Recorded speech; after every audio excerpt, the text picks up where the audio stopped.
मी यूट्यूबच्या माध्यमातून रामा ॲग्रोटेकची माहिती गेली ऊसाच्या बाबतीतली आणि मी त्या रामा ॲग्रोटेकच्या यूट्यूबच्या ह्याच्यावर विश्वास ठेवून मी देवकते सरांशी कॉन्टॅक्ट साधला. आमच्या भागात कोण आहेत तर देवकते साहेब आहेत. मग त्याने मला ऊसाला पहिल्यापासून रामा ॲग्रोटेकचं म्हणजे उत्पादन फॉलो करण्यास ते म्हणजे मी येतो आणि तुम्हाला गायडन्स करतो.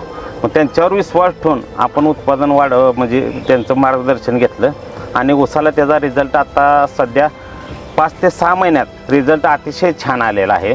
आणि त्यांनी पुढील काळात त्यांनी सांगितलं तुमचं ऊस 1 नंबर आणून दाखवतो म्हणून सांगितलं. आणि कमी खर्चात रामा ॲग्रोटेकच्या कमी खर्चात उत्पादन हे वाढणार आहे 100% समोरच दिसतंय सगळ्यांना. आणि पानाची रुंदी आणि ऊसाचा ग्रोथ आणि जाडी ही एक समान आहे सध्या. आणि येणं जाणारे प्रत्येकजण असं विचारतात ऊसाला काय जादू केलं आहे. मग त्यांना सांगितलं आम्ही रामा ॲग्रोटेकचं म्हणजे प्रॉडक्ट वापरतोय आणि मला मार्गदर्शक हे देवकते साहेब आहेत म्हणून सांगितलं त्यांना. आणि कमी खर्चात आणि चांगला आहे आणि विश्वास ठेवून लोकांनी शेतकऱ्यांनी वापरणं गरजेचं आहे. रामा ॲग्रोटेकच्या उत्पादनावर विश्वास ठेवणं गरजेचं आहे.